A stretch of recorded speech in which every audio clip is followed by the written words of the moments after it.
తెలంగాణ రాష్ట్ర ప్రజలందరికీ వైద్య ఆరోగ్య శాఖ తరపున ఈరోజు కోవిడ్ పరిస్థితిపై నేను మా డైరెక్టర్ ఆఫ్ మెడికల్ ఎడ్యుకేషన్ గారు సమాచారం ఇవ్వడం కోసం ప్రస్తుత పరిస్థితి మీద ఈ సమావేశాన్ని ఏర్పాటు చేయడం జరిగింది. ముఖ్యంగా గత వారం రోజుల నుంచి కూడా తెలంగాణ రాష్ట్రంలో పరిస్థితులు కొంత కుదుటపడుతున్నాయని చెప్పి మనం చెప్పుకోవచ్చు. ఎందుకంటే ఇలాంటి పరిస్థితులే మనం 1 or 2 days నుంచి మన దేశంలో ఎస్పెషల్లీ మహారాష్ట్ర, ఢిల్లీ ఇలాంటి రాష్ట్రాల్లో కొంచెం పరిస్థితులు మనం చూస్తుంటే వారం రోజులు కేసుల సంఖ్యలో తీవ్ర పెరుగుదల మనకు కనిపించట్లేదు. అంటే ఒక స్థిరత్వం వచ్చిందని చెప్పి మనం చెప్పుకోవచ్చు. అలాంటి పరిస్థితులే మనం తెలంగాణ రాష్ట్రంలో కూడా చూస్తున్నాం. డెఫినెట్గా ఇప్పుడు తెలంగాణ రాష్ట్ర ప్రభుత్వము వైద్య ఆరోగ్య శాఖ ఏదైతే ఈ కరోనా కట్టడి కోసం వివిధ రకాల డిపార్ట్మెంట్ సహకారంతో చేపట్టిందో వాటి ఫలితాలు కొంచెం కనిపిస్తున్నాయి.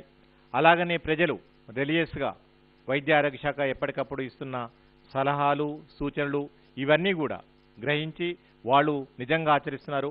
ఈరోజు తెలంగాణ రాష్ట్ర ప్రజలకు ఇలాంటి విపత్కర పరిస్థితుల్లో స్పందించి ప్రభుత్వానికి సహకారం అందించడం, వాళ్ళ బాధ్యత నిర్వర్తించడం ముఖ్యంగా ఏదైతే ఈ కోవిడ్-19 నిబంధనలకు అనుగుణంగా ఏదైతే జాగ్రత్తలు తీసుకోవాలో ప్రజలందరూ కూడా మెజారిటీ ఆఫ్ ద పాపులేషన్ ఇప్పుడు మనం చూస్తున్నాం. బయటికి వెళ్తే మోర్ దెన్ 90% మందికి పైగా మాస్క్ ధరిస్తున్నారు, భౌతిక దూరం పాటిస్తున్నారు, చేతుల్ని శుభ్రం చేసుకుంటూ ఉన్నారు, అన్ని రకాల జాగ్రత్తలు తీసుకుంటున్నారు. చాలామంది వాళ్ళు పెద్ద పెద్ద ఫంక్షన్స్ అనుకోండి, మ్యారేజెస్ అనుకోండి, ఫ్యూనరల్స్ అనుకోండి, ఇవన్నిట్లో కూడా చాలా తక్కువ మంది పార్టిసిపేట్ చేయటం, అలాగని ఇతర ఉత్సవాలు ఏవైతున్నాయో అవి ఆల్మోస్ట్ పోస్ట్పోన్ చేసుకోవటం, క్యాన్సిల్ చేసుకోవటం చూస్తూ ఉన్నాం. నిజంగా ఎందుకంటే ఈ విపత్తు 100 సంవత్సరాలకు ఒకసారి మనం చూస్తూ ఉంటాం. ఇలాంటిది ఇది మన రాష్ట్రానికి వచ్చిన విపత్తు కాదు, దేశానికి ప్రపంచానికి వచ్చిన విపత్తు. ఈ టైంలో ప్రజలందరూ కూడా సహకరిస్తున్నారు. ఎందుకంటే మన దేశం, మన రాష్ట్రం ఇలాంటి పరిస్థితుల్లో ఉన్నప్పుడు మనం చూసాం. ఈరోజు ప్రపంచ దేశాలు అలాంటి పరిస్థితుల్లో ఉన్నప్పుడు మనం సహకారం అందించాం. ఈరోజు ప్రపంచ దేశాలన్నీ కూడా ఏకమై మన భారతదేశానికి అన్ని రాష్ట్రాలకు కూడా అన్ని రకాల సహాయ సహకారాలు అందిస్తున్నారు. సో వాళ్ళు ఇంత సహకారం అందిస్తున్నప్పుడు మన బాధ్యతగా ఇంకా ఎవరైతే మనం జాగ్రత్తలు తీసుకోవాలో వాళ్ళందరూ కూడా తగిన జాగ్రత్తలు మనం తీసుకోవాలి. ముఖ్యంగా ఈ కొంచెం తగ్గుదల కానివ్వండి, లేకపోతే స్థిరత్వం కానివ్వండి, పూర్తిగా డెఫినెట్గా అదుపులోకి రాలేదు. ఇంకా అదుపులోకి రావడానికి మనకి 3 నుంచి 4 వారాల సమయం పడుతుంది. అంటే వచ్చే 3 నుంచి 4 వారాలు డెఫినెట్గా కీలకమైనవి. పరిస్థితులు స్థిరత్వంగా దిశకు చేరుకున్నాయి. ఇక్కడి నుంచి మనం స్లోగా ఒక డిక్లైనింగ్ ట్రెండ్లోకి మనం వెళ్లాల్సిన అవసరం ఉంది. అది కనిపిస్తూ ఉన్నది. ఈ డిక్లైనింగ్ ట్రెండ్ ఏదైతే మనం చూస్తున్నామో అది డెఫినెట్గా కనిపిస్తుంది. ఎందుకంటే ఫస్ట్ వేవ్లో కూడా మనం కరెక్ట్గా ప్రిడిక్ట్ చేయడం జరిగింది. కేసులు ఎప్పుడు పెరుగుతున్నాయో ప్రజలకు అప్పుడు అడ్వైజరీ ఇస్తున్నాం, కొద్దిపాటి వార్నింగ్స్ ఇవ్వడం జరుగుతున్నది.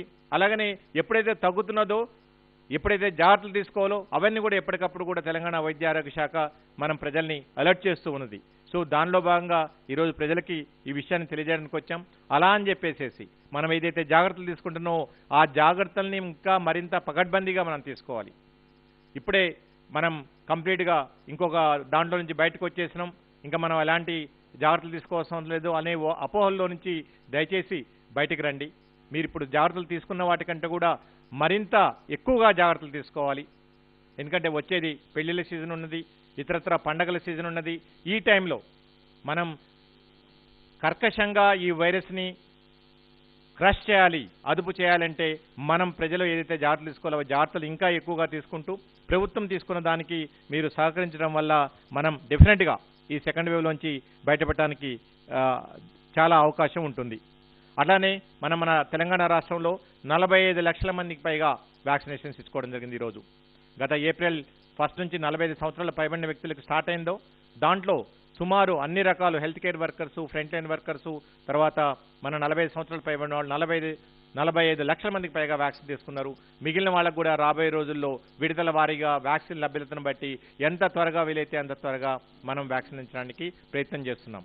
అంటే ప్రభుత్వం చేపట్టిన కరోనా నివారణ కట్టడి కార్యక్రమాలు, ప్రజల్లో ఈ వ్యాధి పట్ల వచ్చిన అవగాహన, విస్తారంగా ప్రచారం జరగటం వల్ల, ప్రజలు తీసుకోవాల్సిన జాగ్రత్తలు తీసుకోవటం వల్ల, అలాగనే వ్యాక్సిన్ ప్రక్రియని మరింత ఉధృతంగా మనం చేయటం ద్వారా ఇప్పుడు తగ్గుదల కనిపిస్తున్నది. రాబోయే రోజుల్లో ఇదంతా మరింత తగ్గుదల కనిపించాలంటే ఇప్పుడు నేను చెప్పిన జాగ్రత్తలన్నీ కూడా మనం తీసుకోవాలి. ఇకపోతే కోవిడ్ పరీక్షలకు సంబంధించి మనం చూస్తున్నాం, రాష్ట్రంలోని వివిధ ప్రాథమిక ఆరోగ్య కేంద్రాల్లో అనుకోండి, గవర్నమెంట్ హాస్పిటల్స్లో అనుకోండి, ఎక్కడ చూసినా సరే అందరూ ప్రతి వాళ్ళు కూడా పరీక్షలు చేయించుకోవాలి అని ముందుకు వస్తున్నారు. దయచేసి ఇక్కడ మనం ఈ వ్యాధికి సంబంధించి ఇంకా కూడా మనం అవగాహన కల్పించుకోవాల్సిన అవసరం ఉంది, అర్థం చేసుకోవాల్సిన అవసరం ఉంది. ఎవరికి పరీక్షలు కావాలి, ఎవరికి ట్రీట్మెంట్ కావాలి, ఏ పరిస్థితుల్లో కావాలి, ఈ విషయాల పట్ల ప్రజలకి పూర్తి అవగాహన ఉండాల్సిన అవసరం ఉంది. ఫస్ట్ ఆఫ్ ఆల్ ఈ వ్యాధికి సంబంధించి మొదటి నుంచి మేము చెబుతున్నాం, ఎవరూ భయాందోళనకు గురి కావాల్సిన అవసరం లేదు, ఎవరూ ఆందోళన చెందవలసిన అవసరం లేదు. సో అలా అని చెప్పేసి ఏదైతే జాగ్రత్తలు తీసుకోవాలో ఆ జాగ్రత్తలు తీసుకోకుండా అలసత్వం పనికిరాదు. సో ముఖ్యంగా పరీక్షలకు సంబంధించి వచ్చేసేసి మీకు సిమ్టమ్స్ కనిపించినట్లయితే ముఖ్యంగా ఎలాంటి లక్షణాలు కావాలి, మీకు జ్వరం రావటం కానివ్వండి, దగ్గు కానివ్వండి, జలుబు చేయటం కానివ్వండి, కళ్ళల్లో మంటలు ఉండటం కానివ్వండి, రెడ్నెస్ ఉండటం కానివ్వండి, అలాగనే ఒళ్ళు నొప్పులు, తలనొప్పులు, విరోచనాలు అవటం కానివ్వండి, అలాగనే వాసన చూసే శక్తి కోల్పోవటము, లేకపోతే రుచిని చూసే శక్తి కోల్పోవటము, ఇలాంటి లక్షణాలుంటే మీరు ఈ కోవిడ్ లైక్ సిమ్టమ్స్ అని చెప్పి మనం చెప్పుకోవచ్చు. కేవలం ఇలాంటి లక్షణాలు ఉన్న వాళ్ళకి మాత్రమే ఈరోజు కోవిడ్ నిర్ధారణ పరీక్షలు అవసరం.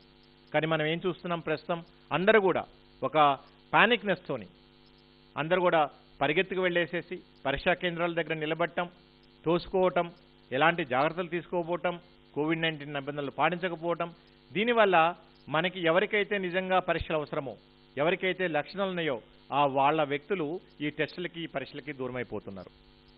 అంటే లేకుండా నాకేమన్నా ఉందేమో అని ఒక అపోహ, నాకేమో ఉందేమో ఒక భయం, ఒకసారి పరీక్ష చేయించుకుంటే పోలే. కొంతమంది వ్యక్తులు అయితే వారానికి 2 సార్లు పరీక్షలకు వస్తున్నారు.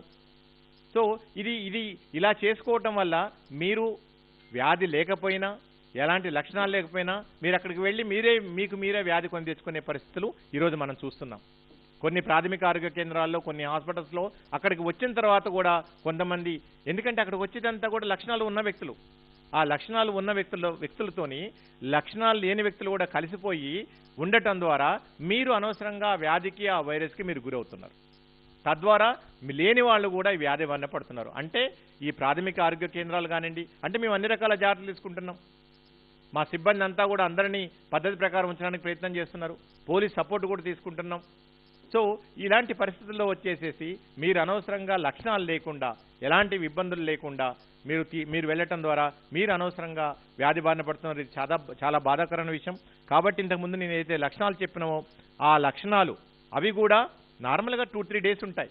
ఇవన్నీ ఫ్లూ లైక్ సిమ్టమ్స్. ఈ 2-3 రోజులు ఉండేవి మీరు నార్మల్గా తీసుకునే మెడిసిన్స్ ఏవైతే ఉన్నాయో అవి తీసుకోవటం ద్వారా తగ్గనప్పుడు తప్పకుండా మీరు పరీక్షలు చేయించుకోవాలి. సిమ్టమ్స్ ఉన్నప్పుడు కంపల్సరీ మీరు పరీక్షలు చేయించుకోవాలి.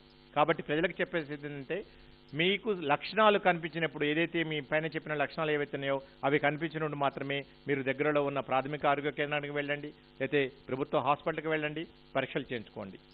అలా కాకపోతే మీరు నిజంగా ఎవరికైతే పరీక్షలు కావాలో వాళ్ళందరికీ కూడా మీరు ఇండైరెక్ట్గా పరీక్షల్ని దూరం చేసిన వాళ్ళు అవుతారు. తద్వారా వాళ్ళకి ఇతర తీవ్రమైన ఆరోగ్య సమస్యలు వచ్చే అవకాశం ఉంటుంది. అలాగనే మా ప్రాథమిక ఆరోగ్య కేంద్రాలు కూడా బ్రీడింగ్ సెంటర్స్ లాకుండా మళ్ళీ అక్కడ కూడా ఈ ఇన్ఫెక్షన్స్ మనం ఏదైతే జాగ్రత్తలు తీసుకుంటున్నామో వాటి వల్ల ఇవి కూడా బ్రీడింగ్ సెంటర్స్ అయ్యే అవకాశం ఉంటుంది. అలాగనే హాస్పిటల్స్ అడ్మిషన్స్, ఈరోజు హాస్పిటల్స్ అడ్మిషన్స్ కూడా ప్రభుత్వం ఆల్రెడీ విస్తృతమైన ఏర్పాట్లు చేయడం జరిగింది. మనం హాస్పిటల్ అడ్మిషన్స్ తీసుకుంటే ఇప్పటికే 50,000కు పైగా బెడ్స్ మనం ఈరోజు ఏర్పాటు చేసుకున్నాం. మన రాష్ట్రంలో వచ్చేసేసి ఈ 50,000 పైగా బెడ్స్లో ఆక్సిజన్ బెడ్స్ ఈరోజు 18,000 పైగా ఆక్సిజన్ బెడ్స్ ఈరోజు ఉన్నాయి మన దగ్గర. ఐసీయూ బెడ్స్ 10,000కు పైగా ఐసీయూ బెడ్స్ ఉన్నాయి. ఈరోజు ఆక్సిజన్ బెడ్స్లో ప్రభుత్వ ఆధ్వర్యంలో 6,924, ప్రైవేట్ ఆధ్వర్యంలో 11,608, అలాగనే ఐసీయూ బెడ్స్ ప్రభుత్వ ఆధ్వర్యంలో 2,279, ప్రైవేట్ ఆధ్వర్యంలో 7,878, ఇంకా కూడా ప్రభుత్వ ఆధ్వర్యంలో బెడ్స్ని పెంచడానికి ప్రయత్నం చేస్తున్నాము.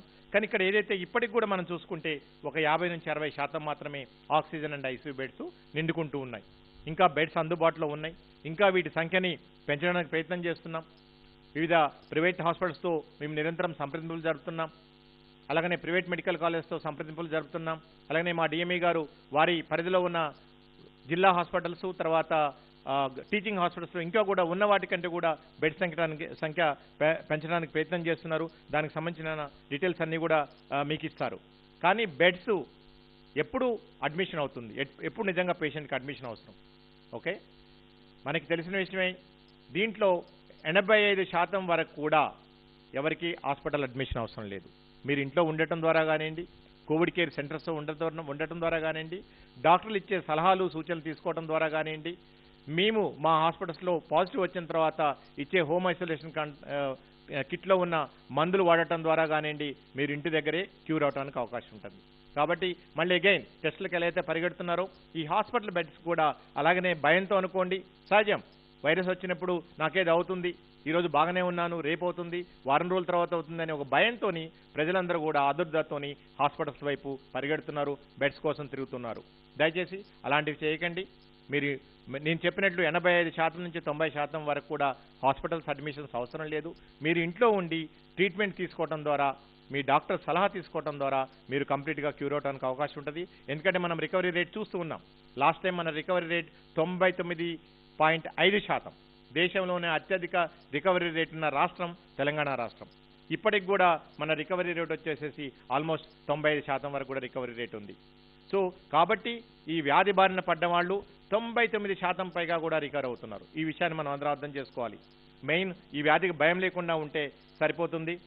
ఏదైతే మీ ఇంట్లో 3 రోజుల వరకు కూడా ఈ జ్వరం కానివ్వండి వైద్యుల పర్యవేక్షణలో ఉండేసేసి ట్రీట్మెంట్ తీసుకోవాల్సిన అవసరం ఉంటుంది. కాబట్టి మీకున్న వ్యాధి లక్షణాలను బట్టి, తర్వాత మీకున్న ఇతర వ్యాధులను బట్టి, కోమార్బిడిటీస్ ఏమున్నాయో అప్పుడు మాత్రమే మీరు ఆసుపత్రిలో చేరేసేసి వైద్యుల పర్యవేక్షణలో ఉండి ట్రీట్మెంట్ తీసుకుంటే మనం కుదురపడటానికి అవకాశం ఉంటుంది.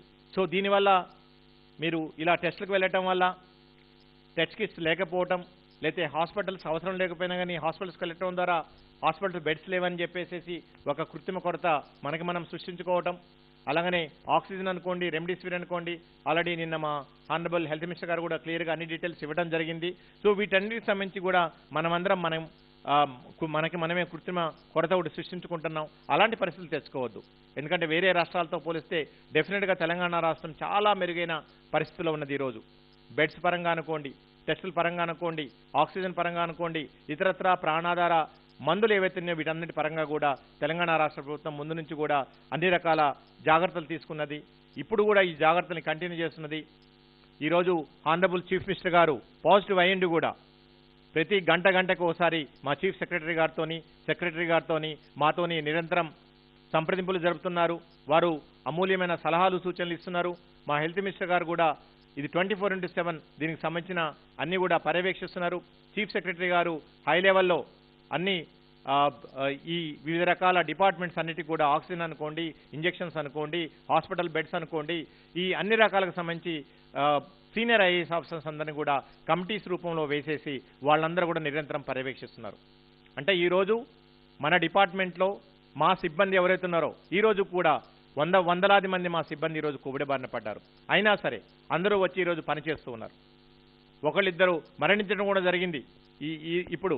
అయినా సరే వాళ్ళ కుటుంబ సభ్యులు కొంతమంది కోల్పోవడం కూడా జరిగింది.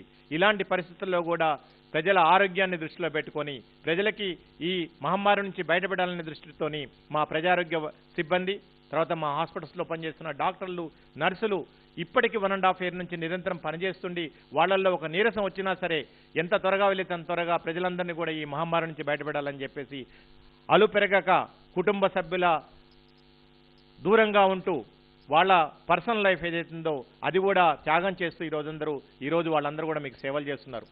ఈరోజు ముఖ్యంగా మా హానరబుల్ చీఫ్ మినిస్టర్ గారు కూడా ఈరోజు ఈ వైరస్తోని డౌన్ అయినా సరే ఈరోజు నిరంతరం రాష్ట్ర ప్రజల ఆరోగ్యాన్ని దృష్టిలో పెట్టుకొని వాళ్ళు ఎప్పటికప్పుడు కూడా మాకు సలహాలు సూచనలు ఇస్తున్నారు. మా చీఫ్ సెక్రటరీ గారు మీరు తీసుకోండి, వారం రోజులు కూడా కాలేదు వారికి వైరస్ వచ్చేసేసి ఇమీడియట్గా ట్రీట్మెంట్ తీసుకోవటం, మళ్ళీ ఆ వచ్చిన రోజే అందరు కలెక్టర్స్తోని కూడా అన్ని రకాల కూడా ఎప్పటికప్పుడు సంప్రదింపులు జరుపుతూ వీడియో కాన్ఫరెన్స్ ద్వారా, టెలికాన్ఫరెన్స్ ద్వారా మా అందరికి కూడా దిశానిర్దేశం చేస్తూ ఈ బెడ్ సంఖ్య పెంచడం అయితేంది, ఆక్సిజన్ రిలేటెడ్ ఇష్యూ అనుకోండి, ఇంజెక్షన్స్ రిలేటెడ్ ఇష్యూ అనుకోండి, ఇంకా కొత్తగా హాస్పిటల్స్ ఎక్కడెక్కడ ఎస్టాబ్లిష్ చేయాలి, రాబోయే రోజుల్లో పరిస్థితులు ఏమైనా ఇబ్బంది పెడితే ఈ అన్ని రకాలు కూడా అంటే వ్యక్తులం మేమందరం కూడా మా డిఎంఏ గారు, డైరెక్టర్ ఆఫ్ మెడికల్ ఎడ్యుకేషన్ గారు, వారు కేవలం వారం నుంచి 10 రోజులు మాత్రమే, అది కూడా హాస్పిటల్ బెడ్ మీద ఉండి కూడా జిల్లా హాస్పిటల్స్ అనుకోండి, లేకపోతే టీచింగ్ హాస్పిటల్స్ అనుకోండి, వాళ్ళు కూడా ఎప్పటికప్పుడు దిశానిర్దేశం చేస్తూ ప్రజలకు ఎలాంటి ట్రీట్మెంట్ ఇవ్వాలని చెప్పేసి అందరికీ చెప్పడం జరిగింది. సో ఇలాగా ప్రతి ఒక్కళ్ళు కూడా వైద్య ఆరోగ్య శాఖలో పనిచేస్తున్న వాళ్ళు ఈరోజు మేము వైరస్ బారిన పడ్డా కానీ ప్రజల ఆరోగ్యం కోసం మేమందరం కూడా పనిచేస్తూ ఉన్నాం. ఇలాంటి విపత్కర పరిస్థితుల్లో మనమందరం కూడా ఈ అకేషన్గా మనం రైజ్ చేయాల్సిన అవసరం ఉంది. సో ఇంత బాధ్యతగా వీళ్ళందరూ మీ ఆరోగ్యం కోసం, మీ ప్రాణాల కోసం మీరు పనిచేస్తున్నప్పుడు మీరు చేయాల్సిన కనీస బాధ్యత ఏదైతే ఉందో, ఏదైతే ఇప్పటివరకు జాగ్రత్తలు తీసుకుంటున్నారో ఆ జాగ్రత్తలను కూడా దయచేసి ప్లీజ్ కంటిన్యూ చేయండి. వచ్చే 3 నుంచి 4 వారాలు మే ఎండ్ వరకు, నిజంగా మే ఎండ్ వరకు మీరు తీసుకుంటే మనమందరం మీ సహకారంతో మన రాష్ట్రం ఈ కోవిడ్ సెకండ్ వేవ్ నుంచి బయటపడడానికి అవకాశం ఉంటుంది. అంటే మీకు తెలిసిన విషయం మళ్ళీ చెప్పక్కర్లేదు, మాస్క్ ఒక వ్యక్తి మాస్క్ ధరిస్తే 50% మీకు ఈ వైరస్ సోకకుండా ఉంటుంది. అదే ఎదుటి వ్యక్తి కూడా మాస్క్ ధరిస్తే మీరు 80% మీరు, అంటే ఇద్దరు వ్యక్తులు కూడా మీరు ఈ వైరస్ బారిన పడకుండా అవకాశం ఉంటుంది. మనమందరం కమ్యూనిటీలో సామాజిక బాధ్యతగా, వ్యక్తిగత బాధ్యతగా మనం మాస్క్ ధరిస్తే అందరం 100% మనం దీని నుంచి బయటపడడానికి అవకాశం ఉంటుంది. అలాగే టీకాకు సంబంధించి కూడా చాలామంది ఒక విషయం అర్థం చేసుకోండి, టీకా వేసుకున్న వాళ్ళు ఎవరు కూడా ఇప్పటి వరకు తీవ్రమైన వ్యాధికి గురి కాలేదు. ఈరోజు మా డిఎంఏ గారు ఎగ్జాంపుల్ ఉన్నారు మీకు, డైరెక్టర్ ఆఫ్ మెడికల్ 2 డోసులు తీసుకున్నారు. జస్ట్ ఒక 1 వీక్లో వారు సిమ్టమ్స్ అన్ని తగ్గిపోయినాయి, మైల్డ్, ఇంతకంటే ఎక్కువ కాలేదు. ఇలాంటివి ఎగ్జాంపుల్స్ ఎన్నో కోకొల్లలు. 80-90 సంవత్సరాల వ్యక్తులు కూడా ఎవరైతే 2 డోసులు తీసుకున్నారో వాళ్ళెవరూ కూడా ఒకవేళ ఈ వైరస్ గురైనా సరే వాళ్ళు ఇమీడియట్గా సీరియస్ కాకుండా, హాస్పిటలైజ్ కాకుండా ఈరోజు తక్కువ ట్రీట్మెంట్ తీసుకొని బయట ఉన్నారు. అలాగనే 80% మంది వ్యాక్సిన్ తీసుకున్న వాళ్ళు వైరస్ బారిన పడటం కూడా జరగలేదు. దానికి ప్రత్యక్ష ఉదాహరణ ఈరోజు నేనున్నాను. 1.5 year నుంచి నేను పనిచేస్తున్నాను, నా జాగ్రత్తలు తీసుకున్నాను, ఈరోజు వ్యాక్సిన్ కూడా తీసుకున్నాను 2 డోసులు. ఇంతవరకు ఏ రోజు కూడా వైరస్ బారిన పడలేదు. సో ఒక విషయం అర్థం చేసుకోవాలి, వ్యాక్సిన్ తీసుకున్న వాళ్ళు 80% మంది మీరు ఈ వైరస్ బారిన పడటానికి ఎట్టి పరిస్థితుల్లో అవకాశం లేదు. 100% మంది ఎవరైనా పొరపాటున ఈ వైరస్కి గురైనా సరే వాళ్ళకి తీవ్రమైన వ్యాధి లక్షణాలు ఉండటం కానివ్వండి, లేకపోతే ప్రాణాలు పోవటం కానివ్వండి జరగలేవని చెప్పేసి ఆల్రెడీ మనకున్న సైంటిఫిక్ ఇన్ఫర్మేషన్ ప్రూవ్ చేస్తుంది. ఆల్రెడీ కొన్ని దేశాల్లో ఎక్కడైతే వ్యాక్సినేషన్ ప్రోగ్రాం విస్తృతంగా జరుగుతుందో అన్ని దేశాల్లో కూడా కేసుల సంఖ్య తగ్గటం, హాస్పిటలైజేషన్ తగ్గటం, బెడ్స్ తగ్గటం. ఈరోజు ఇజ్రాయెల్ బెస్ట్ ఎగ్జాంపుల్ తీసుకోండి. ఆ రోజు మాస్కులు తీస్తారు, వాళ్ళ దేశంలో ఇప్పుడు మాస్కులు ఎవరు వేసుకోవాల్సిన అవసరం లేదు. They are free from mask, they can do holiday, they can go on vacation. So ఇలాంటి పరిస్థితులు వస్తున్నాయి. అలాగనే యూఎస్, యూకేలో కూడా అలాంటి పరిస్థితులు స్లోగా వస్తున్నాయి. డెఫినెట్గా మన రాష్ట్రంలో ఇప్పుడు మే 1 నుంచి ఏదైతే 18 సంవత్సరాల పైబడిన వాళ్ళందరికీ వ్యాక్సిన్ ఏదైతే ఇస్తున్నామో ఆ వ్యాక్సిన్ని ఇంకా కూడా ఇంటెన్సిఫై చేస్తాము వ్యాక్సిన్ లభ్యతను బట్టి. సో దీనికి సంబంధించి ఈ వ్యాక్సిన్ సంబంధించి కూడా మే 1 నుంచి రిజిస్ట్రేషన్ చేసుకోవడానికి కేంద్ర ప్రభుత్వం కోవిన్ పోర్టల్లో అనుమతి ఇవ్వడం జరిగింది. మీరందరూ కూడా ఎవరైతే అర్హత ఉన్న వాళ్ళు ఉన్నారో 18 సంవత్సరాల పైబడిన వాళ్ళు cowin.gov.in అనే పోర్టల్ని విజిట్ చేయడం ద్వారా మీరు రిజిస్ట్రేషన్ చేసుకోవచ్చు. బట్ ఇమీడియట్గా మీరు స్లాట్ బుక్ చేసుకోవడానికి అవకాశం లేదు, దానికి కొంచెం టైం పడుతుంది. అది మేము మళ్ళీ మా వైద్య ఆరోగ్య శాఖ నుంచి మేము ఇన్ఫర్మేషన్ ఇస్తాం. ఏదైతే 45 సంవత్సరాల పైబడిన వ్యక్తులకి వ్యాక్సినేషన్ ప్రోగ్రామ్ ఉందో అది ఇప్పుడు ఎలా అయితే కంటిన్యూ అవుతుందో రాబోయే రోజుల్లో కూడా అలానే కంటిన్యూ అవుతుంది. అండ్ సెకండ్ డోస్, ఎందుకంటే 1 ఏప్రిల్కి మనం 45+ వాళ్ళకి స్టార్ట్ చేసాం. 2వ డోస్ వచ్చేసేసి 6 వారాల తర్వాత తీసుకోవాలి. కోవిషీల్డ్ అయితే 6 నుంచి 8 వారాల మధ్యలో ఎప్పుడైనా తీసుకోవచ్చు, అంటే ఇంకొక 2 వారాల టైం ఉంది సెకండ్ డోస్కి. కోవాక్సిన్ తీసుకున్న వాళ్ళు ఈ 1 నుంచి మీరు సెకండ్ డోస్కి ఎలిజిబుల్ అవుతారు. సో దీనికి సంబంధించి కూడా జిల్లాల అధికారులందరికీ కూడా ఆల్రెడీ ఇన్ఫర్మేషన్ ఇవ్వడం జరిగింది. తదనుగుణంగా ఎవరికైతే సెకండ్ డోస్ మాకు దొరకట్లేదు అని ఇబ్బంది పడుతున్నారో వాళ్ళందరూ ఎలాంటి ఇబ్బంది పడిన అవసరం లేదు. ప్రతి జిల్లాలకి ఈ సెకండ్ డోస్ సంబంధించి ఉన్న వాళ్ళందరూ కూడా డ్యూ డేట్ ప్రకారం ప్రయారిటీ ఇవ్వడం జరుగుతుంది. సెకండ్ డోస్ ఇచ్చిన వాళ్ళ తర్వాత మాత్రమే ఫస్ట్ డోస్ ఇవ్వడానికి అవకాశం ఉంటుంది. అలాగనే ఫస్ట్ డోస్ కూడా అందరికీ కూడా కంటిన్యూ అవ్వడం జరుగుతుంది. అలాగనే 18 సంవత్సరాల పైబడిన వాళ్ళకి కూడా ఆల్రెడీ హై లెవెల్లో మా హానరబుల్ చీఫ్ మినిస్టర్ గారు ఈ ఇష్యూని ప్రత్యక్షంగా పర్యవేక్షిస్తున్నారు. వారి సూచనలు సలహాల ప్రకారము వ్యాక్సిన్ లభ్యత ప్రకారము తప్పకుండా ఎంత త్వరగా వీలైతే కొద్ది నెలల్లోనే ఎక్కువ మందికి మనం ఈ ఏజ్ గ్రూప్లో పూర్తి ఉచితంగా ఆల్రెడీ హానరబుల్ చీఫ్ మినిస్టర్ గారు అనౌన్స్ చేయడం జరిగింది. దాని ప్రకారం అందరూ కూడా వ్యాక్సిన్ ఇవ్వడానికి ప్రయత్నం చేస్తాం. అలాగనే ప్రైవేట్ హాస్పిటల్స్ ఏదైతుందో ఫస్ట్ మే నుంచి అది గవర్నమెంట్ ఆఫ్ ఇండియా నామ్స్ ప్రకారం అవన్నీ కూడా జరుగుతూ ఉంటాయి. సో ఫైనల్గా ప్రజలకి విజ్ఞప్తి చేసేది, ప్రభుత్వాలు సంస్థలు తీసుకునే చర్యల కంటే కూడా మనం వ్యక్తులుగా, సమాజంలో బాధ్యత కలిగే వ్యక్తులుగా మనం తీసుకునే నివారణ చర్యలే ఎక్కువగా ఫలితాన్ని ఇస్తాయి. ఎందుకంటే మీరు చూశారు, గత 6 వారాల నుంచి కూడా ప్రజలందరూ కూడా ఈ కోవిడ్-19 నిబంధనలు పాటిస్తున్నారు. వాళ్ళు ఇవన్నీ పాటించడం వల్లే ఈరోజు కేసుల సంఖ్యలో తగ్గుదల కనిపిస్తున్నది. ఇది రాబోయే రోజుల్లో కూడా మనం కంటిన్యూ చేయాలి. అలాగనే ఇంకో ముఖ్యమైన విషయం, ఇంతకుముందు చెప్పినట్లు వ్యాధి లక్షణాలు ఉంటే మీరు టెస్ట్ చేయించుకోండి, లేకపోతే మీరు ఇంట్లోనే ఉండండి. అత్యవసరం చెప్తే మీరు బయటికి రావద్దు. సో ఇలా మనం అందరం కూడా ఈ వైరస్ మహమ్మారిపై ఈ పోరులో మనం అందరం సమైక్యమైతే మనం ఏదైతే జూన్లో జూలైలో చూస్తున్నాం ఏదైతే తగ్గుదల లేదా కంప్లీట్గా కేసు అన్నీ కూడా తగ్గడం ఏదైతే ఉంటుందో మనం ఈ మే మంత్ ఎండ్ వరకే మనం చూడటానికి అవకాశం ఉంటుంది. సో మనం అనుకున్న దానికంటే ముందే ఈ మహమ్మారిపై మనం విజయం సాధించడానికి అవకాశం ఉంటుంది.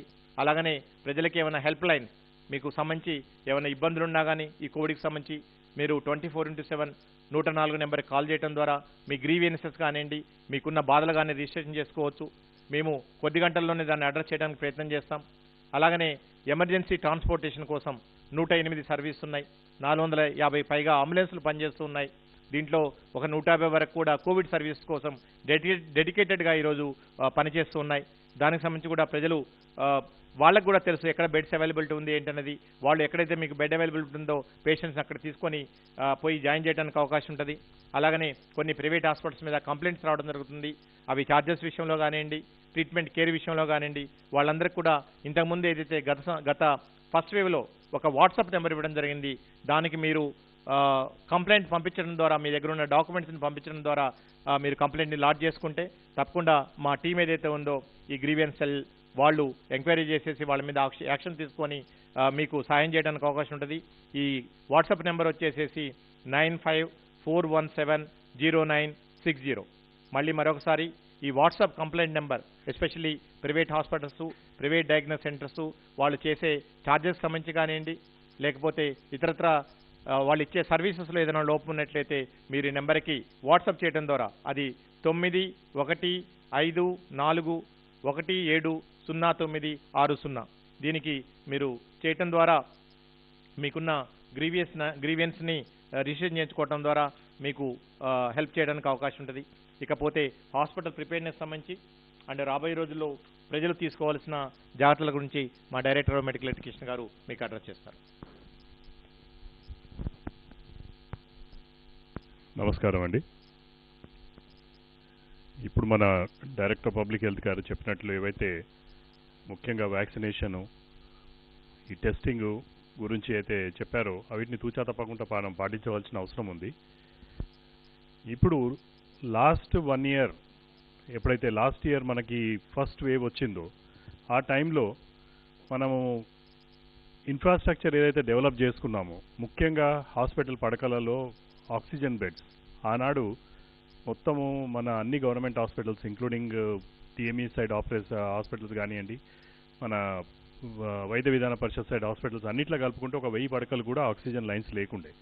కానీ ఈ కరోనా వచ్చిన తర్వాత లాస్ట్ 1 ఇయర్లో మనం ఆల్మోస్ట్ ఇప్పుడు 10,000 పడకలకు ఆక్సిజన్ లైన్స్ వేసుకున్నాం. అవి ఇవాళ శ్రీరామ రక్షలాగా మనకు 100 మంది పేషెంట్స్ వచ్చినా కానీ వాళ్లకు మనము ఆక్సిజన్ ఇచ్చే పరిస్థితి ఉంది. ఇది మీరు కంపేర్ చేసి చూడండి, వేరే స్టేట్స్లలో ఎక్కడైతుందో అటువంటి పరిస్థితులు ఇవాళ మన రాష్ట్రంలో లేవు. ముఖ్యంగా మన గౌరవ ముఖ్యమంత్రి గారు కానివ్వండి, మన హెల్త్ మినిస్టర్ గారు ఆ దినం ఇచ్చిన డైరెక్షన్స్ ప్రకారము వార్ ఫుటింగ్ మీద ఈ ఆక్సిజన్ లైన్స్, అదొకటి కాకుండా ఆక్సిజన్ స్టోరేజ్ కెపాసిటీ ఈరోజు మీరు చూస్తున్నారు డిఫరెంట్ స్టేట్స్లో ఆక్సిజన్ కన్జంప్షన్ ఎక్కువ కావడం వల్ల అక్కడ స్టోరేజ్ కెపాసిటీ లేకపోవడం వల్ల వాళ్ళ దగ్గర ప్రాబ్లం వస్తుంది. కొన్ని హాస్పిటళ్లలో మరణాలు కూడా సంభవించినాయి. కానీ మనము ఆల్మోస్ట్ 23 హాస్పిటల్స్లో సిలిండర్స్, పెద్ద ట్యాంక్స్ పెట్టాం. అంటే ఒక్కసారి ట్యాంక్ ఫిల్అప్ అయిందంటే మినిమం మనకు ఒక 48 గంటల దాకా కూడా ఆక్సిజన్ సప్లైస్లో ఏమైనా అంతరాయం కలిగిస్తే మనకు తట్టుకుంటానికి అక్కడ సప్లై చేస్తానికి వీలుంటుంది.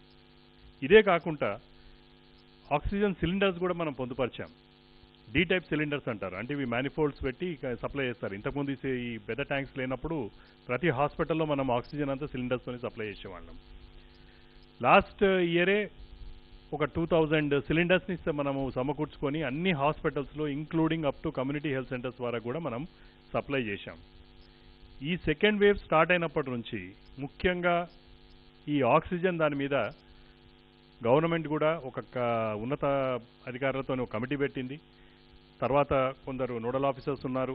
ప్రతి హాస్పిటల్లో కూడా ఒక నోడల్ ఆఫీసర్ని పెట్టి గంటకు అక్కడ ఆక్సిజన్ పరిస్థితి ఎట్లుంది, సప్లైస్ మీ దగ్గర ఉన్న స్టాక్ ఎంత, స్టాక్ ఒకవేళ తగ్గుతుంటే ఇమీడియట్ సప్లైస్ కోసం వాళ్ళు కమ్యూనికేట్ చేస్తున్నారు. అది మన కంపెనీస్తోని సంప్రదించి ఇమీడియట్గా సప్లై చేస్తున్నాం. ఇదే కాకుండా వాళ్ళ దగ్గర ఏవైతే బ్యాకప్ కోసం ఉన్న డి టైప్ సిలిండర్స్, పెద్ద సిలిండర్స్ ఉంటాయి, ఇవన్నిటిని కూడా మనం ఫిలప్ చేసి రెడీగా పెడుతున్నాం. ఎందుకంటే బై ఛాన్స్ ఏదన్నా కారణాల వల్ల కొద్దిగా సేపు డిలే అయినా కానీ మనము లోకల్గా ఉన్న మన ఆక్సిజన్ సప్లైస్ని ఎటువంటి అంతరాయం కలగకుండా కూడా సప్లై చేస్తానికి ఇవన్నీ కూడా వ్యవస్థ చేసి పెట్టినాం. ఇదే కాకుండా రీసెంట్లీ మీరు చూసుంటారు, గౌరవ ముఖ్యమంత్రి గారు హాస్పిటల్ అన్ని పడకలని మన దగ్గర 20,000 పడకలు ఉన్నాయి మొత్తము స్టేట్లో. అందులో ఆల్రెడీ 10,000 పడకల మీద మనం ఆల్రెడీ ఆక్సిజన్ లైన్స్ వేసి ఉన్నాము. వేరే పడకలు కూడా 20 crores complete oxygen pipe lines వేపియాలని ప్రతిపాదన ఆల్రెడీ వర్క్ స్టార్ట్ అయింది.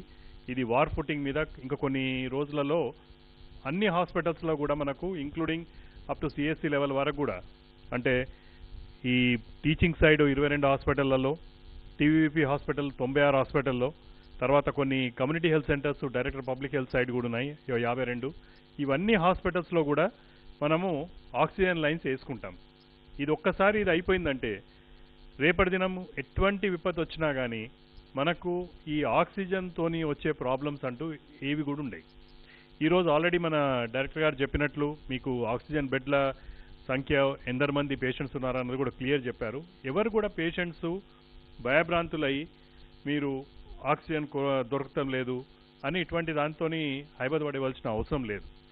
ముఖ్యంగా ఏంటంటే ఒక్క ప్రాబ్లం ఎక్కడ వస్తుందంటే చాలామంది పేషెంట్స్ కొన్ని స్పెసిఫిక్ హాస్పిటల్స్ పోవాలనుకుంటారు.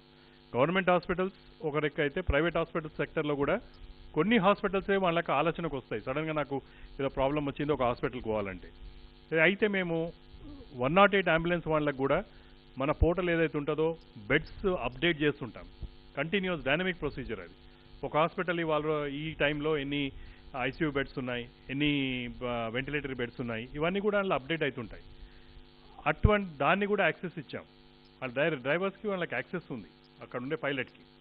సో వాళ్ళు కూడా by chance oh X hospital ఒక ఏరియాలో ఒక పేషెంట్ నేను పోవాలనుకుంటే ఆ పర్టికులర్ హాస్పిటల్లో బెడ్స్ లేవు, కానీ ఇదే ప్రాంతంలో వేరే హాస్పిటళ్లలో మీకు బెడ్స్ ఉన్నాయి. అది గవర్నమెంటే కానివ్వండి, ప్రైవేటే కానివ్వండి, అది చెప్పగలుగుతాడు. దీనివల్ల ఏమవుతుందంటే అన్నెసరీగా ఒక సీరియస్గా ఉన్న పేషెంటు ఓ 4 హాస్పిటల్ తిరిగి టైం వేస్ట్ చేసుకునే అవసరం ఉండదు. ఈ సదుపాయం ఆల్రెడీ మేము లాస్ట్ 1.5 months నుంచి ఇది ఇంప్లిమెంట్ చేశాము. దీనివల్ల ఈరోజు అంబులెన్స్లు వేరే వేరే హాస్పిటల్ తిరగడం కూడా తగ్గింది. అది కూడా పేషెంట్స్ కూడా ఒకటి గుర్తుపెట్టుకోవాలి, ఒకసారి సీరియస్ కండిషన్ ఉన్నప్పుడు ఎంత తొందరగా అయితే అంత తొందరగా దగ్గర ఉన్న అవైలబుల్ హాస్పిటల్లో వెళ్ళి మెడికల్ ట్రీట్మెంట్ స్టార్ట్ చేయడం అన్నది ఇంపార్టెంట్. ఎందుకంటే కొద్దిగా డిలే అయినట్లయితే తర్వాత అడ్మిట్ అయినా కానీ మనము ట్రీట్మెంట్ ఇచ్చినా కానీ దానివల్ల ప్రయోజనాలు అంత ఉండకపోవచ్చు. అయితే ఇప్పుడు ముఖ్యంగా ఏదైతే అర్లీగా డయాగ్నోస్ కాగానే ట్రీట్మెంట్ ఏదైతే తీసుకోవాలో అన్నిటి గురించి కూడా శ్రీనివాస్ గారు చెప్పారు. అయితే ఒక్క మాట నేను చెప్పదలుచుకున్నాను, ఎస్పెషల్లీ రెమిడిసివిర్. అందరూ ఎలా అనుకుంటున్నారంటే పేషెంట్స్, ఎందుకంటే ఇన్నోసెన్స్, ఒకసారి డిజీజ్ వచ్చినప్పుడు అందరు కూడా భయం ఉంటుంది, ఎస్పెషల్లీ నాన్ మెడికల్ పర్సనల్కి అయితే ఇంకా భయం ఉంటుంది. వాళ్ళు ఏమనుకుంటున్నారంటే ఏదో రెమిడిసివిర్ అంటే ఏదో బ్రహ్మాస్త్రము, అది తీసుకుంటే ఏం ప్రాబ్లం ఉండదు, అది ఆటోమేటిక్ డెత్ ఉండదు. ఇదంతా అపోహనండి. ఎందుకంటే they are clear cut guidelines. అది కూడా ఇప్పటికి కూడా దాన్ని ఇన్వెస్టిగేటివ్ డ్రగ్ కిందనే కన్సిడర్ చేస్తారు. అట్లనే పర్మిషన్ ఇచ్చింది గవర్నమెంట్ ఆఫ్ ఇండియా కానివ్వండి, ఎక్కడ మొత్తం వేరే కంట్రీస్లో కూడా. ముఖ్యంగా ఏంటంటే అది కొద్దిగా వైరల్ లోడ్ తగ్గిస్తుందని దానికి కొన్ని స్పెసిఫిక్ గైడ్ లైన్స్ ఉన్నాయి. ఐసీఎంఆర్ కానివ్వండి, మన all India institute of medical sciences కానివ్వండి, కొన్ని స్పెసిఫిక్ గైడ్ లైన్స్ రీసెంట్లీ కూడా గైడ్ లైన్స్ని మళ్ళీ స్పెసిఫై చేశారు. I think on 22nd of this month. దాంట్లో ఎవరికైతే శాచ్యురేషన్స్ 92 దాని కిందికి పడినట్లయితే ప్లస్ సివియర్గా రెస్పిరేటరీ డిస్ట్రెస్ గిన్ వచ్చినట్లయితే అటువంటి వాళ్ళలో మీరు వాడండి. కానీ ప్రతి కేసు అంటే మీకు కోవిడ్ అని ప్రూవ్ కాగానే ఇమీడియట్లీ పోయి హాస్పిటల్లో అడ్మిట్ అయ్యి మాత్రము ఈ డ్రగ్ తీసుకోవద్దు. అన్నెసరీ దీనివల్ల ఏమవుతుందంటే ఒక కృత్రిమ కొరత మొదలవుతుంది మార్కెట్లో. దీనివల్ల కొంత దళారులు దాన్ని ఎక్స్ప్లాయిట్ చేస్తున్నారు. అందుకోసము ఇంతకుముందు కూడా లాస్ట్ ఇయర్ మీరు చూస్తుంటారు, టోలిసిలోమాబ్ కూడా ఇంజెక్షన్ అందరూ కొన్ని 1,00,000 2 లక్షలకు కూడా బయట బ్లాక్ మార్కెట్లో అమ్మారు. కానీ ఈరోజు చాలా హాస్పిటల్స్లో అది వాడడం లేదు. సింపుల్ స్టెరాయిడ్స్ ఇస్తున్నారు. అవసరం పడితే ఏదన్నా ఇమ్యూనిటీ సర్జ్ ఉన్నట్లయితే సింపుల్ స్టెరాయిడ్స్ చీప్గా ఉన్న డ్రగ్స్ లైక్ డెక్సామెథాసోన్, ప్రెడిసోలోన్ డ్రగ్స్ ఇస్తున్నారు. దాంతో బ్రహ్మాండమైన రిజల్ట్స్ ఉన్నాయి. సో ప్యానిక్ రియాక్షన్ వద్దు. అడిక్వేట్ ఫెసిలిటీస్ అవైలబుల్ ఉన్నాయి. అన్నెసరీగా పోయి హాస్పిటల్ అడ్మిట్ అయ్యి నిజంగా అవసరం ఉన్నట్లయితే ఏవైతే మనం టిపికల్ చెప్తున్నామో, ఒక 3-4 రోజులు ఫీవర్ తగ్గుతలేదు, హై ఫీవర్ ఉంది, 101 degrees ఉన్నది, మీకు కొద్దిగా ఊపిరి తీసుకునేలా కష్టమవుతుంది, నడుస్తుంటే మీకు కొద్దిగా కష్టం అనిపిస్తుంది, అటువంటి కారణాలుండి ఇంకేమైనా కోమార్బిడిటీస్ ఉంటే తప్పకుండా వెళ్ళి హాస్పిటల్లో అడ్మిట్ కాండి. అర్లీగా ట్రీట్మెంట్ మీకు స్టార్ట్ చేస్తారు. అంతేగాని డయాగ్నోజ్ కాగానే నేను ఇమీడియట్లీ నాకు కరోనా ఉంది, నేను హాస్పిటల్లో ఉండాలి అనుకుంటే మనం ఎన్ని ఫెసిలిటీస్ క్రియేట్ చేసినా కానీ దానివల్ల మన వేరే వాళ్ళకు నిజంగా అవసరం ఉన్న వాళ్ళకి బెడ్ అవైలబుల్ లేకుండా అయిపోతుంది. అందుకోసము మొన్న చీఫ్ సెక్రటరీ గారు కూడా ఎప్పుడైతే రివ్యూ మీటింగ్ పెట్టారో దాంట్లో క్లియర్గా ఒకటి చెప్పారు, బెడ్స్ని ఆడిట్ చేయండి.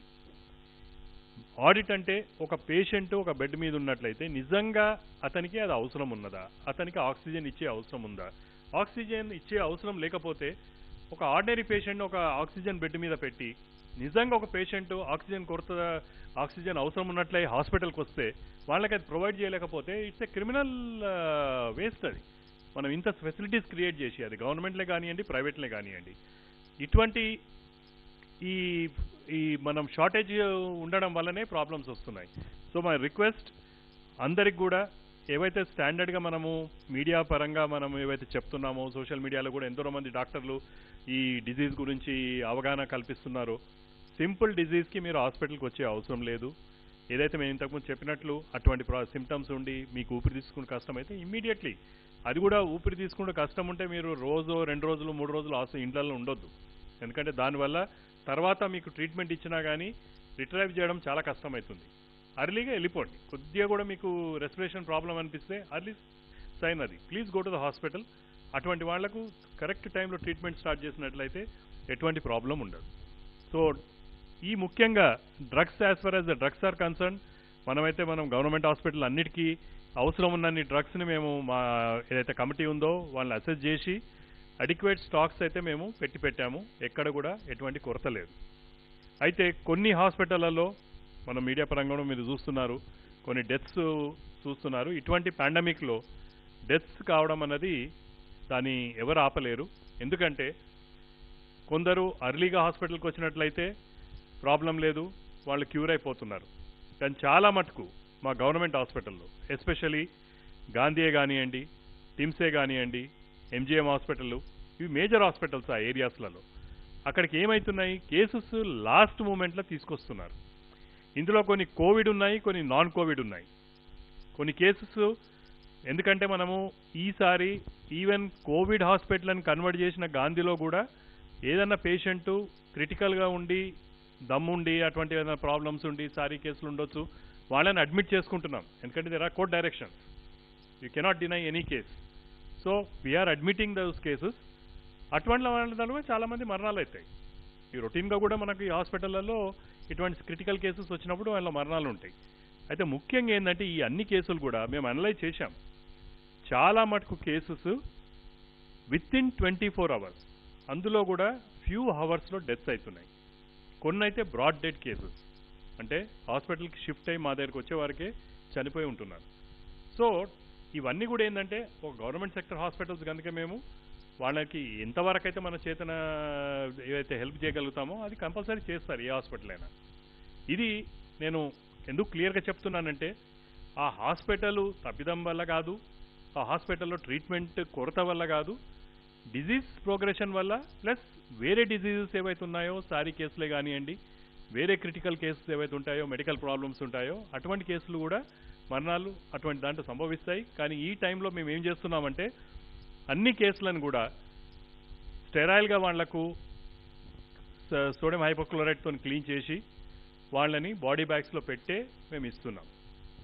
ఎందుకంటే పేషెంట్ అటెండెన్స్ కూడా ఇది ఇటువంటి పేషెంట్కి కోవిడ్ లేదు, ఇది ఒట్టి సారీ కేసు అయినా కానీ అని చెప్పినా కానీ కొందరు ముందుకు రావడం లేదు.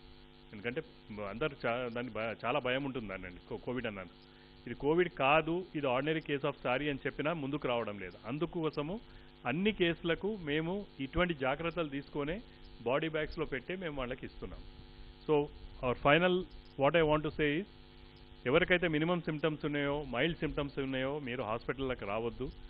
మోడరేట్ సిమ్టమ్స్, కోమార్బిడిటీస్ ఉన్నవాళ్ళు ఇమీడియట్లీ హాస్పిటల్స్కి రిపోర్ట్ చేయండి. సీవియర్ కేసెస్ స్టేజ్ పోకుండా అంతకుముందే రిపోర్ట్ చేసినట్లయితే మనం చాలామంది ప్రాణాలు కాపాడగలుగుతాము. అండ్ డిస్ట్రిక్ట్స్లో ఉన్నవాళ్ళు హైదరాబాద్కి వచ్చే అవసరం లేదు. ఎందుకంటే ప్రతి డిస్ట్రిక్ట్లో డిస్ట్రిక్ట్ హెడ్ క్వార్టర్స్ హాస్పిటల్లో మనం ఇవన్నీ ఫెసిలిటీస్ క్రియేట్ చేశాం.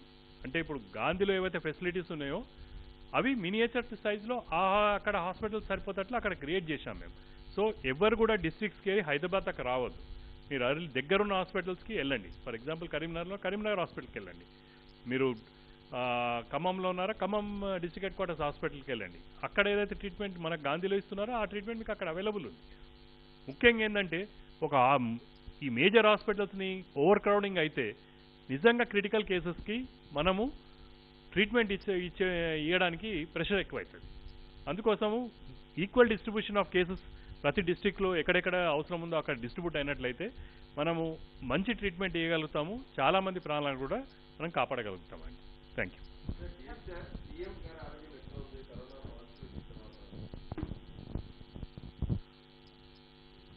హానరబుల్ చీఫ్ మినిస్టర్ గారి ఆరోగ్యం, ఆయన పూర్తి ఆరోగ్యంతో ఉన్నారు. ఆల్రెడీ పూర్తి స్వస్థత చేకూరడం జరిగింది. సో మేబీ ఒక 2-3 డేస్లోనే వారు ఎనీ క్షణం విధులు నిర్వర్తించే అవకాశం ఉంటుంది. ఆల్రెడీ డాక్టర్స్ పర్యవేక్షణలో ఉన్నారు, ఎలాంటి ప్రాబ్లం లేదు.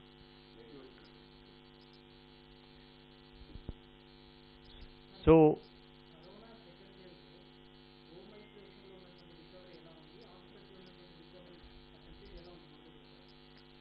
దేశంలోని అనేక రాష్ట్రాలతో పోల్చుకుంటే మన దగ్గర హోమ్ ఐసోలేషన్ రికవరీ అనుకోండి, ఈవెన్ హాస్పిటల్ రికవరీ కూడా మొత్తం మీద నేను ఇంతకుముందు చెప్పడం జరిగింది. మనం ఫస్ట్ వేవ్లో చూసుకుంటే 99.5% మన దగ్గర రికవరీ రేట్ ఉంది.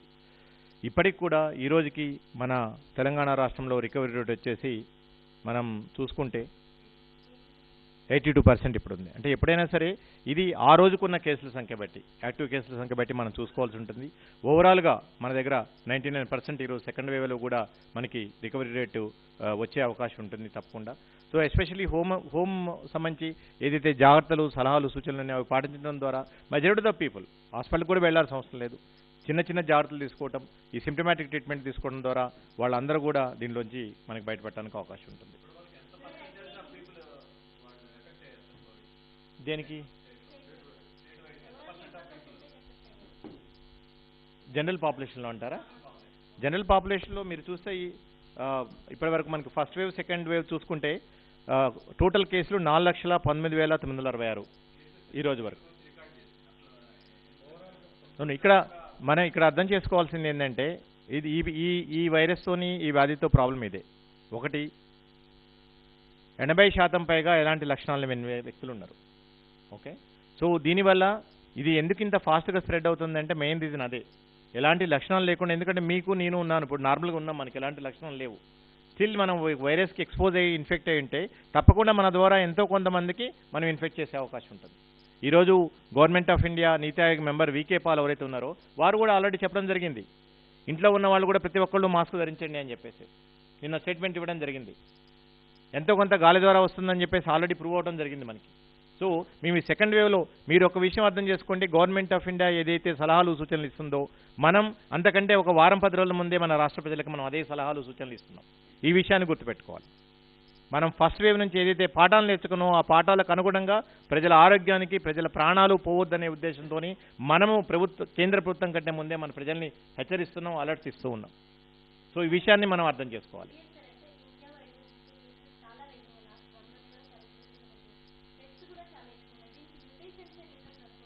తప్పకుండా మన దేశంలో కేసులు పెరగడానికి కారణాలు 3. ఒకటి, గత 6 నెలల నుంచి ప్రజల్లో వచ్చిన అలసత్వం, ప్రజలు ఏదైతే జాగ్రత్తలు తీసుకోవాలో ఆ జాగ్రత్తలు తీసుకోకపోవటం. 2, మ్యుటేషన్స్. ఈ వైరస్ లోకల్ మ్యుటేషన్స్, ఇవన్నీ కూడా డబుల్ మ్యుటేషన్స్. మన దగ్గర మన రాష్ట్రంలో కానివ్వండి, మన చుట్టుపక్కల ఉన్న మహారాష్ట్ర, ఇవన్నీ కూడా 60 నుంచి 70% కేసులన్నీ కూడా మనకి ఈరోజు డబుల్ మ్యుటేషన్ జరగడం ద్వారా వస్తున్నాయి. అలాగనే కొన్ని కేసులు వచ్చేసేసి ఇతర బ్రీడ్స్ ఏవైతే ఉన్నాయో, యూకే అనుకోండి, లేకపోతే ఇతరతర దేశాల నుంచి వచ్చిన వాటి ద్వారా మనకి ఈరోజు కేసులు వస్తూ ఉన్నాయి. సో ఈ 2 కారణాల వల్ల ఈసారి వైరస్ ఇంత ర్యాపిడ్గా, ఇంత ఫాస్ట్గా మనకి స్ప్రెడ్ అవుతుంది. అందుకనే ఇంత పెద్ద స్థాయిలో మనం కేసుల సంఖ్య పెరగటం కానివ్వండి, లేదా మరణాలు కానివ్వండి చూడటం జరుగుతుంది. బట్ ఓవరాల్గా ఫస్ట్ వేవ్తో పోల్చుకుంటే ఈ శాతం ఏదైతుందో, అది కేసుల శాతం కానివ్వండి, అది ఎక్కువగా కనిపిస్తుంది, ఇన్ఫెక్షన్ రేట్ అనేది. బట్ మరణాల శాతం ఏదైతుంది, రికవరీ రేట్ ఏదైతుందో, అది ఫస్ట్ వేవ్ కంటే కూడా చాలా మంచిగా ఉన్నది చెప్పుకోవచ్చు.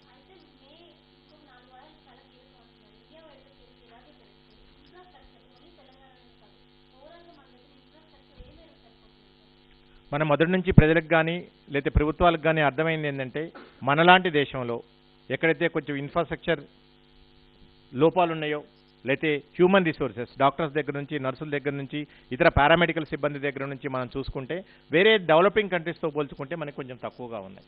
సో మన దేశం ఈ వైరస్ని కానివ్వండి, ఈ పాండమిక్ని కానివ్వండి, మనం ట్రీట్ చేయడానికి ప్రయత్నం చేయొద్దు. ఇది ప్రివెంట్ చేయాలి. ఈ ప్రివెన్షన్ ఎవరి చేతుల్లో ఉంది? ప్రజల చేతుల్లో ఉంది. అందుకనే ప్రజలకు ఎప్పటికప్పుడు కూడా తగు జాగ్రత్తలు, సలహాలు, సూచనలు చెప్తున్నాం. ఎప్పుడైతే ప్రజలు వీటిని అజాగ్రత్తగా పెట్టారో, అలసత్వం వహించారో, అప్పటి నుంచి మనకి కేసుల సంఖ్య పెరగడం స్టార్ట్ అయిపోయింది. ఈరోజు అలాంటి పరిస్థితులే మనం ఈరోజు చూస్తున్నాం. కానీ గత 4 వారాల నుంచి 6 వారాల నుంచి కేసుల పెరుగుదల అనుకోనండి, ప్రజలు తీసుకోవాల్సిన జాగ్రత్తలు అనుకోండి, ప్రభుత్వం దీనికి సంబంధించి చేస్తున్న విస్తృత ప్రచారం అనుకోండి, ఇవన్నీ కూడా గత 2-3 రోజుల నుంచి డెఫినెట్గా దేశంలో తరుగుదల కనిపిస్తున్నది. మన చుట్టుపక్కల మహారాష్ట్ర గత 10 రోజుల నుంచి కూడా మనం చూస్తుంటే కేసుల సంఖ్యలో పెరుగుదల లేదు. అలాగనే మన రాష్ట్రంలో కూడా అలాంటి స్థిరత్వం వచ్చింది. అందుకనే మనం చెబుతుంది అంటే, మనం డెఫినెట్గా అత్యంత విషమ పరిస్థితుల నుంచి మన దేశము, మన రాష్ట్రం బయటపడుతున్నది. ఈ పరిస్థితుల్లో ప్రభుత్వాలు, ప్రజలు ఇంకా పకడ్బందీగా, ఇంకా కలిసికట్టుగా ఈ వైరస్ మీద మనం పోరాటం చేయాలి, అటాక్ చేయాలి. నైట్ కర్ఫ్యూ తప్పకుండా రిజల్ట్స్ ఇస్తున్నది. ఈరోజు మనం పెట్టిన నైట్ కర్ఫ్యూ డెఫినెట్గా ఫలితాలు ఇచ్చింది. అది కూడా ఒక రీజన్. మనం ఈరోజు ఇలాంటి దానికి సంబంధించి ప్రభుత్వం ఎప్పటికప్పుడు కూడా అన్ని రకాల జాగ్రత్తలు తీసుకుంటుంది. తప్పకుండా. అండ్ వ్యాక్సినేషన్ సంబంధించి ముఖ్యమైన విషయం ఏంటంటే, ఈ వ్యాక్సినేషన్ ఏదైతే మనం ఏప్రిల్ 1 నుంచి 45 సంవత్సరాలకు చేసుకున్నామో, ఇప్పుడు మే 1 నుంచి 18 ఇయర్స్ స్టార్ట్ అవుతుంది. ప్రజల్లో చాలామంది అడుగుతున్నారు, మేము ఎప్పుడు రిజిస్ట్రేషన్ చేసుకోవాలి, మాకు వ్యాక్సిన్ ఎప్పుడు ఇస్తారని చెప్పేసి. మేము తెలంగాణ రాష్ట్ర ప్రభుత్వం వైద్య ఆరోగ్య శాఖ తరఫున ఒక విషయం స్పష్టంగా చెప్తున్నాము. 18 సంవత్సరాలు నిండిన 45 సంవత్సరాల లోపల ఉన్న వ్యక్తులందరికీ కూడా తెలంగాణ రాష్ట్ర ప్రభుత్వం పూర్తి ఉచితంగా వ్యాక్సిన్ అందజేస్తుందని చెప్పేసి హానరబుల్ చీఫ్ మినిస్టర్ గారు ఆల్రెడీ అనౌన్స్ చేయడం జరిగింది. దీనికి సంబంధించిన విధి విధానాలు, దీనికి సంబంధించిన మోడస్ ఆపరెండి అంతా కూడా వచ్చే 1-2 రోజుల్లో ఫైనలైజ్ చేయడం జరుగుతుంది. బట్ అప్పటి వరకు మీరు కేంద్ర ప్రభుత్వ వెబ్సైట్ ఏదైతుందో cowin.gov.in ద్వారా మీరు రిజిస్ట్రేషన్ చేసుకోవచ్చు. బట్ అప్పుడే మీకు స్లాట్స్ కానివ్వండి, డేట్స్ కానివ్వండి రిజర్వ్ చేసుకోవడానికి అవకాశం లేదు. కేవలం మీ వివరాలు నమోదు చేసుకోవడం ద్వారా మీరు ఎంతమంది ఈ వ్యాక్సిన్ తీసుకోవడానికి ఉత్సాహం చూపెడుతుందని చెప్పేసి మాకు అర్థమవుతుంది. అలాగనే వ్యాక్సిన్ సరఫరా కేంద్ర ప్రభుత్వం ద్వారా, లేకపోతే ప్రైవేట్ ద్వారా, లేకపోతే రాష్ట్ర ప్రభుత్వాలు కొనడం ద్వారా వాటి లభ్యతను అనుసరించి ఎప్పటికప్పుడు కూడా ఈ కేంద్రాల సంఖ్యని డెఫినెట్గా స్టార్ట్ చేస్తాం. రాబోయే రోజుల్లో వాటిని విడతల వారీగా మేము పెంచుకుంటూ వెళ్తూ ఉంటాం. ఇంతకుముందు చెప్పినట్టు 45 సంవత్సరాల పైబడిన వాళ్ళందరికీ కూడా ఈ వ్యాక్సిన్ ఇలానే అందిస్తూ ఉంటాం. సో మీరు దయచేసి వ్యాక్సిన్కి సంబంధించి ఆందోళన చెందకండి. తప్పకుండా అర్హులైన ప్రతి ఒక్కళ్ళకు కూడా వ్యాక్సిన్ వచ్చేటట్లు, ఉచితంగా ఇచ్చేటట్లు చేసే బాధ్యత తెలంగాణ రాష్ట్ర ప్రభుత్వానికి. బట్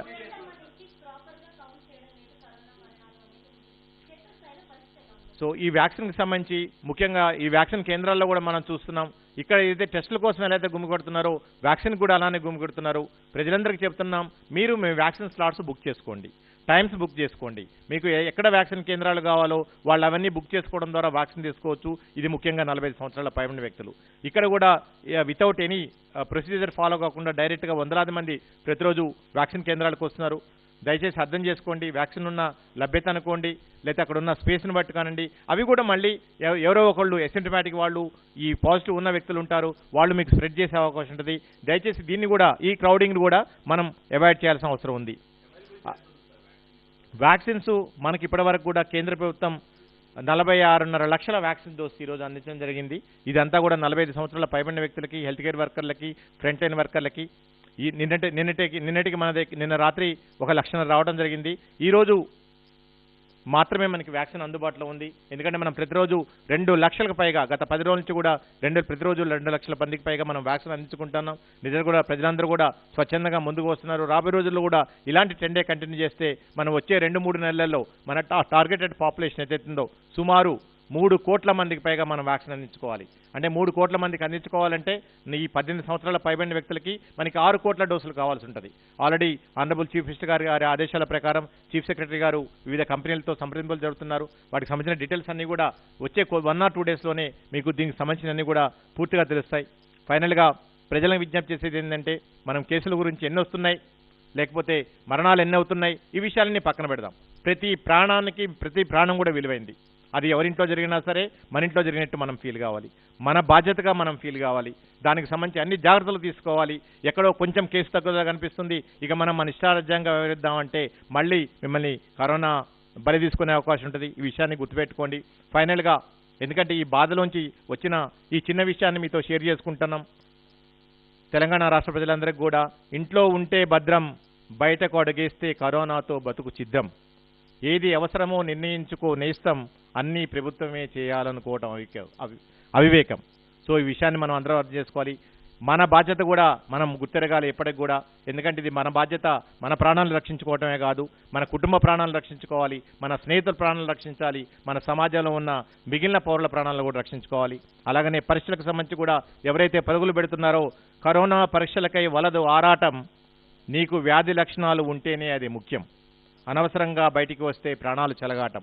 కాబట్టి మీకు నిజంగా లక్షణాలు కనిపిస్తేనో, మీకు నిజంగా ఆరోగ్యపరమైన ఇబ్బందులుంటేనో మీరు దయచేసి బయటికి వెళ్ళండి. మీరు ఆరోగ్య పరిస్థితులు, అనారోగ్య పరిస్థితులు ఉంటే తప్పితే ఎవరు కూడా బయటికి రావద్దు. అత్యవసర పరిస్థితులు ఉంటేనే మీరు బయటికి రండి. మీ జీవనోపాధి కోసం మీరు బయటికి వెళ్ళండి, మీ ఉద్యోగాలు తీసుకోండి, మీ వ్యాపారాలు నిర్వహించుకోండి. ఎలాంటి భయపడే సమస్య లేదు. ప్రభుత్వం అన్ని రకాల జాగ్రత్తలు తీసుకుంటుంది. కాబట్టి మీరు మిమ్మల్ని జాగ్రత్తలు తీసుకోవడం ద్వారా తప్పకుండా మనం అందరం కూడా తెలంగాణ రాష్ట్రం వచ్చే 4 వారాలు కేవలం మే ఎండ్ వరకు ఇది కంటిన్యూ చేయండి. తప్పకుండా మళ్ళీ తెలంగాణ వైద్య ఆరోగ్య శాఖ ఎప్పటికప్పుడు కూడా మీకు అలర్ట్స్, అడ్వైజరీస్ ఇవన్నీ ఇస్తుంటుంది. వాటిని దయచేసి తుచా తప్పకుండా పాటించండి. కేంద్ర ప్రభుత్వం కంటే మనం 6 అడుగుల ముందున్నాం. ప్రజలకు అన్ని రకాల జాగ్రత్తలు ఎప్పటికప్పుడు చెప్తున్నాం. అవన్నీ తూచా తప్పకుండా పాటించండి. Thank you.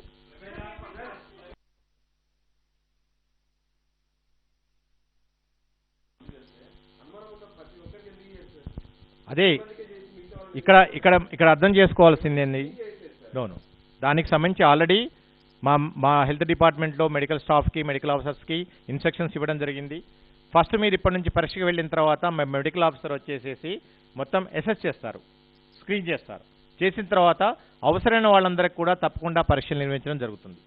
ఇది క్లియర్, ఓకే. బట్ ఎందుకు మనకి స్కేర్సిటీ వస్తుంది? మన ఇంట్లో ఫర్ ఎగ్జాంపుల్ ఒక 15 మంది కుటుంబ సభ్యులు ఉంటారు, ఓకే. రోజు వండుకునేటట్లు మనము 2 కేజీలో 3 కేజీలో వండుకున్నాం అనుకో, ఇంకోసారి 10 మంది కొత్తగా వచ్చారనుకో, బంధువులు 25 మందికి సరిపోతుంది. ఈ విషయాన్ని కూడా మనం అర్థం చేసుకోవాలి. కాబట్టి ఉన్న వనరులు ఏదైతే ఉన్న వనరుల్ని మనం జాగ్రత్తగా వాడుకోవాలి. నిజంగా అవసరమైన వాళ్ళకే మనం పెట్టాలి. ఆకలితో ఉన్నవాడికి తిండి పెట్టాలి తప్పితే ఒకసారి తినేసి వచ్చిన తర్వాత మళ్ళీ నువ్వు తినంటే బాగోదు.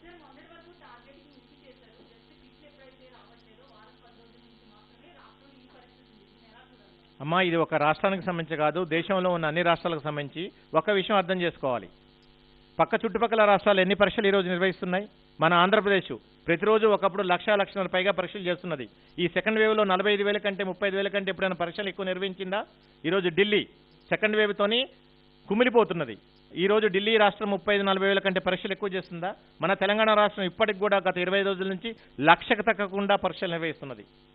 ఓకే, ఇంకో విషయం అర్థం చేసుకోవాల్సింది, మొత్తం దేశవ్యాప్తంగా కూడా ర్యాపిడ్ యాంటిజెన్ టెస్టులు ప్రతిరోజు 17 లక్షలు మాత్రమే తయారవుతాయి.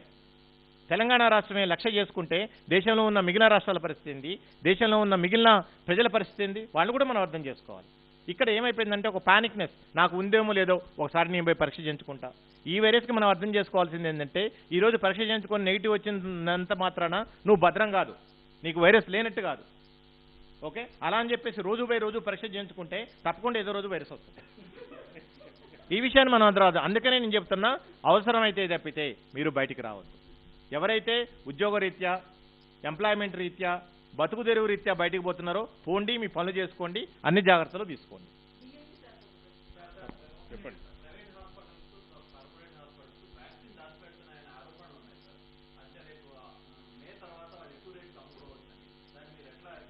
దానికి సంబంధించి మేము ఆల్రెడీ దీని మీద డిస్కషన్ చేయడం జరిగింది.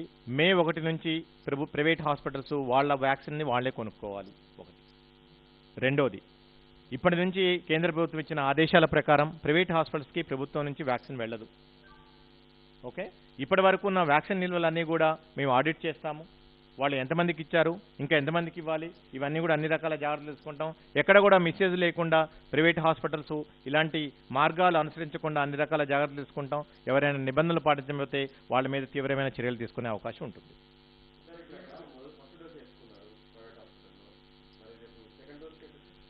ఫస్ట్ డోస్ చేయించుకున్న వాళ్ళు సెకండ్ డోస్కి అదే కేంద్రంలో తీసుకోవాల్సిన అవసరం లేదు. There is a portability.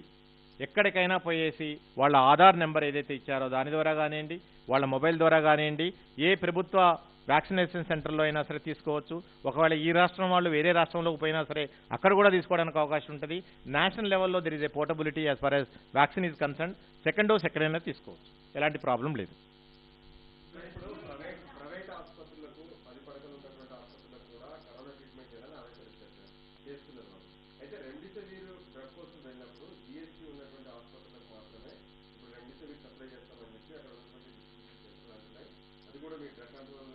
తప్పకుండా దానికి సంబంధించి ఇంతకుముందు నేను చెప్పినట్లు రాష్ట్ర స్థాయిలో సీనియర్ ఐఏఎస్ ఆఫీసర్స్తోని వివిధ రకాల ఇంపార్టెంట్ ఏరియాస్లో కమిటీస్ని పెట్టడం జరిగింది. వాళ్ళందరూ కూడా నిరంతరం పనిచేస్తున్నారు. మీరు చూసారు గత 2-3 రోజుల నుంచి ఆ పానిక్నెస్ తగ్గుకుంటూ వస్తున్నది. మనం అందరం ఇది అర్థం చేసుకోవాలి. ఓకే, అండ్ ముఖ్యంగా మీడియా వాళ్ళు చాలా ప్రముఖమైన పాత్ర పోషిస్తున్నారు, చాలా ప్రొయాక్టివ్గా పనిచేస్తున్నారు. నిజంగా మిమ్మల్ని అందరినీ నవ్వించాలి. ఎలాగైతే వైద్య ఆరోగ్య శాఖ సిబ్బంది ఇలాంటి విపత్కర పరిస్థితుల్లో పనిచేస్తున్నారో అలాంటి పరిస్థితుల్లోనే కూడా మీడియా చాలా పాజిటివ్ ప్రొయాక్టివ్ రోల్ ప్లే చేస్తుంది. దయచేసి రాబోయే రోజుల్లో ఒకటి కంటిన్యూంచండి. ఎందుకంటే మీ బాధ్యత అయినా మా బాధ్యత అయినా ప్రజల్ని ఈ మహమ్మారి నుంచి బయటపెట్టడం, ప్రజల ప్రాణాలు కాపాడటం. కాబట్టి అందరం కలిసి పనిచేద్దాం. తప్పకుండా ఏమైనా విషయాలు ఉంటే తప్పకుండా మా దృష్టికి తీసుకురండి. తప్పకుండా నేను, మా డిఎంఈ గారు, మా చీఫ్ సెక్రటరీ గారు అందరూ కూడా వీటిని రిజాల్వ్ చేయడానికి ప్రయత్నం చేస్తాం. Thank you so much.